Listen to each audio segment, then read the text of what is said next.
J'ai découvert que j'étais atteinte vraiment de fibromyalgie en 1998.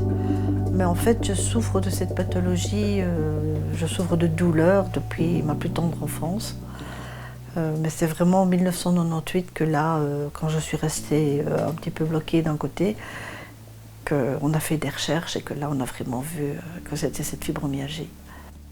Quand on m'a dit que c'était la fibromyalgie, j'ai fait ouf, enfin un nom.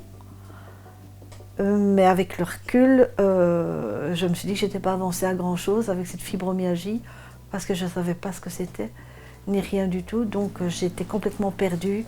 Si j'ai envie de faire quelque chose, je dois planifier, je prends des temps de repos pour faire, si j'ai envie d'aller au restaurant par exemple, je dois me reposer pendant 2-3 jours avant, 2-3 jours après.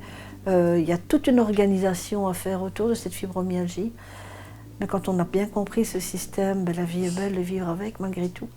Ça s'est bien passé parce que c'était voyant, mais après, bon, ben, quand cette écharpe et cette minerve a été enlevée, on ne comprenait pas pourquoi je ne reprenais pas mon travail, que je disais toujours que j'étais aussi mal. Ben là, ben, le cercle d'amis s'est devenu restreint. Ben, on m'invitait de moins en moins dans la famille parce que je n'acceptais plus non plus les invitations à l'époque. C'est vrai que là, ben, même ma famille, mon mari, mon enfant étaient mis à l'écart également, quoi. Au niveau de cette reconnaissance pour la fibromyalgie, c'est très difficile parce que pendant tout un temps et encore maintenant, on classe cette fibromyalgie en pathologie psychosomatique, c'est dans ta tête, oh, tu as fabule ou des trucs comme ça.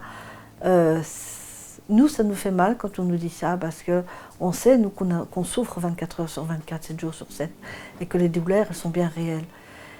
Et là, quand on va dans un centre multidisciplinaire, justement, on se sent compris.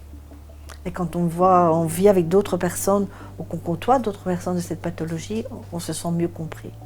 Cette équipe m'a aidée dans le sens où, ben, grâce à elle, j'ai été hospitalisée 3 semaines et là j'ai été vue avec toute l'équipe, que ce soit kiné, ergothérapeute, infirmière, algologue, psychologue, médecin. Enfin, j'ai été vraiment entourée pendant 3 semaines. Et là, ils ont pris la peine de m'expliquer ce que c'était que cette fibromyalgie. Parfois, même certains médecins ont difficile. Je les comprends parce qu'eux, ils n'ont pas de preuves pour appuyer. Ça, je peux comprendre. Mais nous aussi, il faut qu'on nous comprenne qu'on a mal. En fait, j'ai réappris à vivre avec cette pathologie.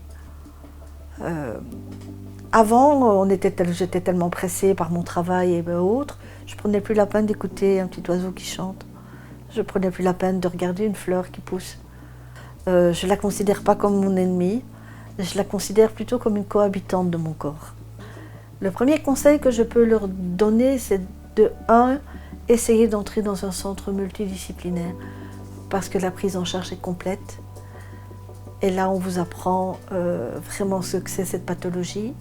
2, apprendre à bien se connaître, à bien connaître son corps. Apprendre également à se reconstruire une nouvelle vie avec la fibromyalgie. Je n'aime pas qu'on dise que je suis fibromyalgique.